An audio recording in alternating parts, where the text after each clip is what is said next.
Welcome to the Festival of Email. I'm very excited to be here today to talk about my favorite topic. Well designed email campaigns start with the right preparation. And that's exactly what my presentation is about, the mise en place of a strong email production. My name is Annette Forcier. I run a small business called Email Boutique. I create email design systems as well as responsive master templates. But I wasn't always an email geek. I'm also a trained pastry chef. I went to culinary school and worked in a small bakery in Munich. Unfortunately, I developed an allergy against grain flour during my apprenticeship. So I had to switch and stop my profession. So, as a career changer, I taught myself web design and web development, gained experience through internships, and eventually found permanent positions until my career led me to Vancouver and into the email industry. Voila. For those who are unfamiliar with the term, mise en place comes from the culinary world. It means carefully preparing all ingredients and have them ready on the table before the big business begins. I learned that principle early in my apprenticeship, but those lessons they do stick. I would like to start to share how and why I applied this system in my work today.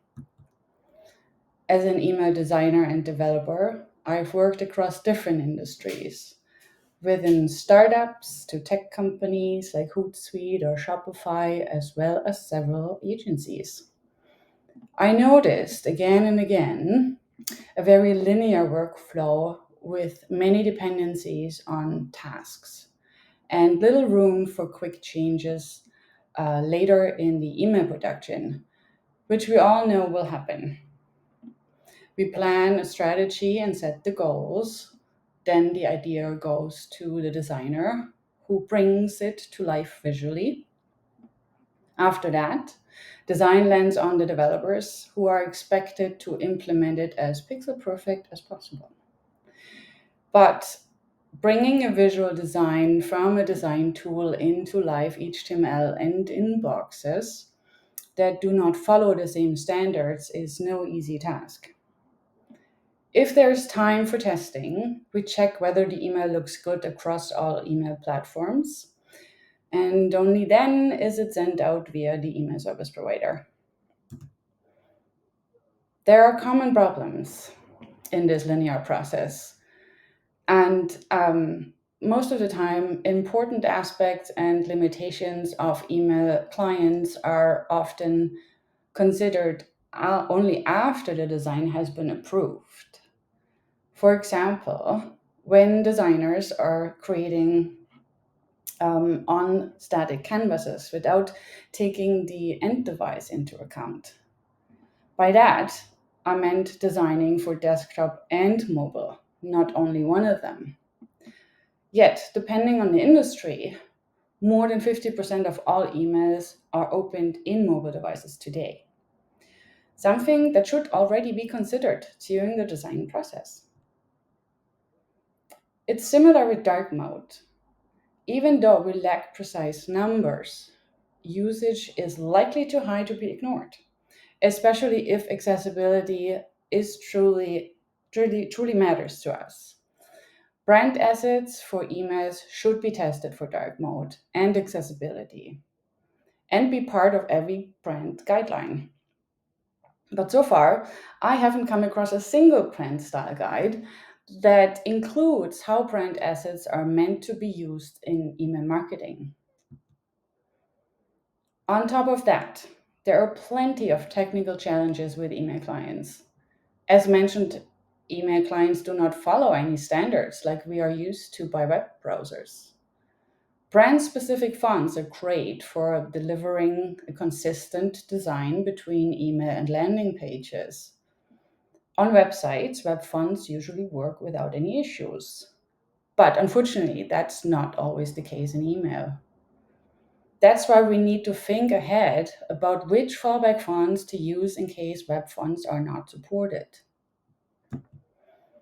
And finally, there's quality control, a crucial step that often gets overlooked when deadlines are tight. Skipping QA can cause inconsistencies and rendering issues. And when teams recycle outdated templates or reuse campaigns that have already been sent, the results can turn messy. More than once have I noticed little attention is being paid to triggered emails. A classic case is after a New Year's starts, but the copyright date in the footer still states the previous year. Or images have been renamed or removed from the hosting platform, but the links to the assets have not been updated, which will result in a broken image in an email. Even more common cases is when we copy the copy of the copy, which I like to call the Frankenstein email. The code has been changed over time so many times without testing that it becomes unfixable and might as well be coded fresh. But do we have the time for that just before deployment? The answer is most likely nope, we do not. So, to overcome these challenges, let's focus on four key areas. Let's take a look at the goals we're setting to make our email production process stronger and smoother. First, scalability. We want to grow our email production capacity without losing the quality that defines our work. That means reaching more people effectively while still delivering the same level of craft and consistency our audience expects. Next is efficiency. We're focusing on better collaboration, not just within the teams, also across projects. When everyone's aligned, things move faster and the outcome feels more cohesive. Moving on to consistency. We want to make sure our emails are accurate, accessible, and fully on brand. It's how we maintain a unified voice and visual identity across everything we send out. And finally, quality. That's where the brand governance and best practice come in. It's about keeping our messaging clear, engaging, and effective every single time. With these goals in mind, let's think about how we can contribute to these areas. So, this is the modular workflow I follow when working with brands. And you can see it visualized here through the colors. Yellow represents the email design system and master template phase. This is where everything begins. I start with by gathering the brand's visual elements and organize them into an email design library in Figma. From there, I create the main building blocks like headers, footers, and content modules. I also call them components in the Figma design system. In code, I call them modules, but as long as everyone's on the same page, we should be fine. So these form the foundation of every email at the design level. These components include brand styles and variations of each module. Next, I move on to coding the HTML master template, matching the visuals from Figma. For this, I use Parcel as an email coding platform with powerful email-specific features that most other editors do not offer. This stage also includes extensive rendering tests across different email platforms. After that, the master template is implemented into the client's ESP. Sometimes this step requires adding custom template language, setting up modules or snippets in a separate way, or using a third-party tool that integrates the HTML code smoothly into the ESP. The blue area represents the email production phase. This part of the process can already run in parallel. Teams can start working on strategy and content creation even before the master template is fully finalized. They may also collaborate during this phase to get insights on image sizing or how to prepare icons and graphics for dark mode. Now it's time to put the template to work. A good starting point is to build a few sample emails by category.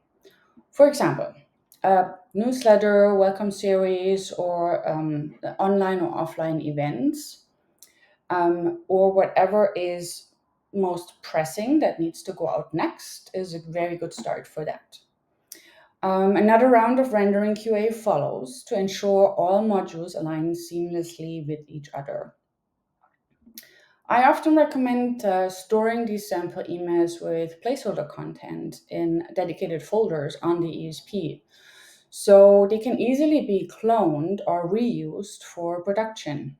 And they are the true source of truth. There we go. So this way, there's no need to rebuild or campaigns from scratch every time, because you already have a curated collection of frequently used email layouts ready to go. Once the sample emails pass QA, it's up to the team to add their own content and integrate the process into their workflow. This is the moment when everything comes together.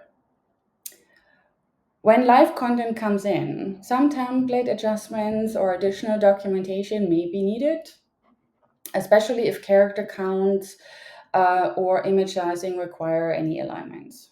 That's a pretty standard procedure just to make sure everything is working when real content comes in. From here, quality assurance remains part of the process, but the focus shifts entirely to content only because we already tested the rendering. We know everything works fine. So I recommend also to review and refresh the template regularly. 3 to 6 months is usually a good time range, or whenever an email client announces any changes. So just to make sure that everything still works fine in the inbox and everything's up to date, or maybe it's time to renew or refresh the template. So it's nothing that you just sits there and is good forever. It's never the case. So finally, in the pink area, that represents the development phase. Once the team is confident in their work and all stakeholders have approved the email, test campaigns can be scheduled and deployed. So let's dive into some of the ingredients. The first visual assets of the email design library are the styles. So here are a few examples. It includes all the font families along with their sizes and their weights and their hierarchy. The colors are defined in a palette with a clear guidelines on when and how to use them. Both typography and color styles are locked into the library and can easily be applied to any elements on the modules or component. So this also makes any print redesign so much easier. So any updates on the library automatically will apply to all modules or elements in the component library that I will show you in a bit, which is very handy because the skeleton of the design library will remain in place, but the layer of styles and visuals on top of that are changeable. So this slide demonstrates how brand logos appear in both light and dark mode.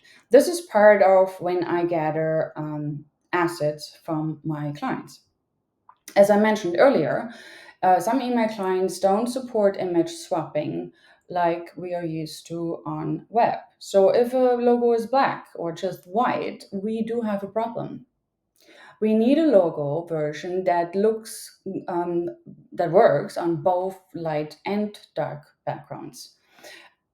while still ensuring that the contrast meets accessibility standards.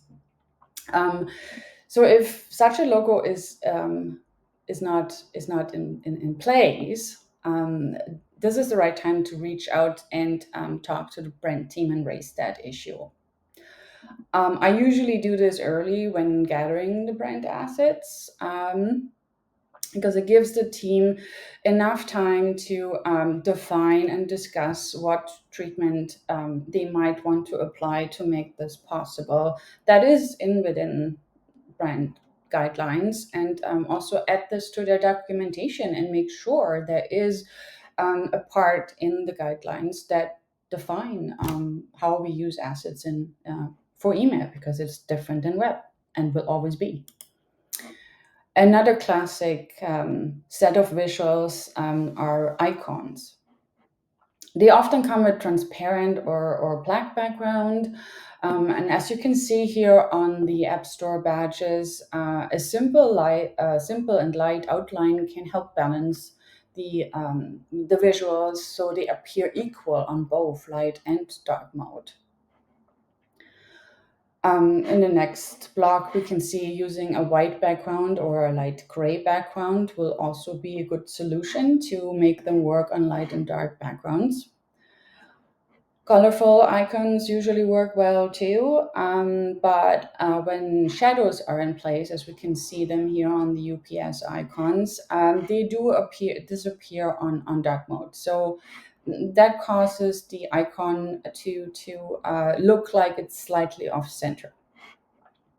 And finally, the social media icons. These can include a mix of visual styles, such as outlines or solid backgrounds, just to make them not disappear into the background.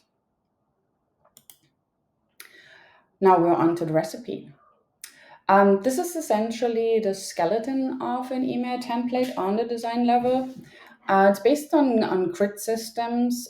They actually come from print design, developed back in the 1950s. And the same principles still apply beautifully to digital design.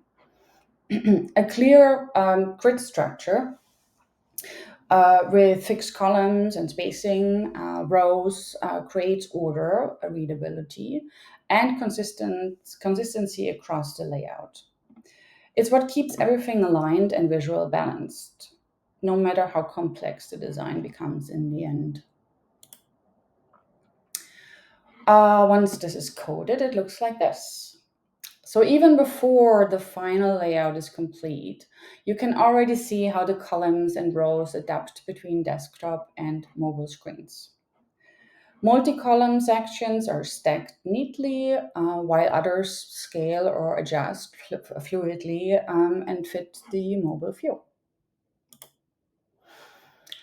And it's my plating. Here are some examples of what I usually present to my clients first. It's a combination of coded grid system, and also includes brand colors and the logos and dark mode settings already, and showing exactly how buttons, backgrounds, and text colors will appear across email client platforms. So these previews are a mix of Litmus rendering tests as well as screenshots from live devices, because we cannot completely rely on Litmus. I found inconsistencies between the Litmus test on some devices and my live devices, so I rather do both. So let's explore what an email component library looks like in Figma. So each of these canvases you see here are basically different types of components. For example, there's headers, heroes, footers, and other components as we may use in the email body in between the header and the footer. So on the top of each canvas, there is a short description outlining the components' purpose and placement within the email, as a communication piece for the next email developer or the developer who has to use the email design system, so they're informed where and what module or component to use in what case. Every create block you see here is one component with multiple variations, such as different background colors or layout options. So for example, you can toggle images and text from left to right and right to left, and or you can change the background colors and the font colors already being adjusted to represent that kind of style. So this modular setup makes building emails very fast and super consistent and very flexible. And still leaves room for adjustments, either adding brand new modules and scaling up the system, or adding variations to a existing module or component. You hear me say modules, components all the time in different ways, but it is components in Figma and usually modules in code. Anyways, these are the some sample emails, and they are built from the same component library I just showed you on the previous slides. They show how individual components come together and create a fully branded email. So each sample represents a different use case, from newsletter to promotional message or transactional email. What's great about this setup is that every layout is built from the same component, ensuring visual consistency while keeping the flexibility to mix and match and adjust as needed. This helps teams to see how the design system works in real campaigns before it goes into production. It's a great moment for sign off and approval. And also to add these sample emails to a collection or kind of a library to go back to and keep track of how designs may have changed over time. These are numbers, and they come from my own projects as well as from clients. I ask for feedback from what I hear and see in my own process. On average, teams see a 30 to 50% reduction on total email production time. Email development speeds up to 60 to 70%, mainly because we can reuse pre-built components instead of starting from scratch with every project each time. Also, we do not have to create any Frankenstein email. We have one source of truth where we start from, and not from the campaign that already has been sent and may or may not have errors in it. Coming to the next point, that is a reduction of 25 to 40%, meaning that teams can focus more on content and creativity, which is always more fun, rather than fixing repetitive issues that happen continuously otherwise. So the conclusion is, building a design system is like every chef's mise en place. It's the prep work that sets everything up for flow. Organizing ingredients, tools, and ideas before real creativity begins. It takes time to build that foundation, but once it's in place, everything runs smoother and faster. And you don't have to start with the biggest amount of components or modules. You can still start smaller and add to it, because it is a living thing and it is supposed to grow. So it's evolving all the time. So just like chefs refine their recipes, teams refine their components or modules and patterns to stay efficient and relevant. And none of it works without collaboration. Every great kitchen and every great design system depends on people working together seamlessly. That's what turns process into mastery. So, if there are any questions during the sessions and we have time left, I'm happy to address them. Feel free to scan this QR code to connect or reach out directly. I would love to hear your questions or continue the conversations. As I hear, the full recording will also be available on demand through the event website. So you can revisit, or share any part of today's sessions on your own pace. I want to sincerely thank everyone for joining today, especially Nelly and Andrew for organizing this great event. I'm Annette Forcier, and it's been a pleasure to present at the Festival of Email. Thank you very much for your attention and engagement. Bye from Vancouver.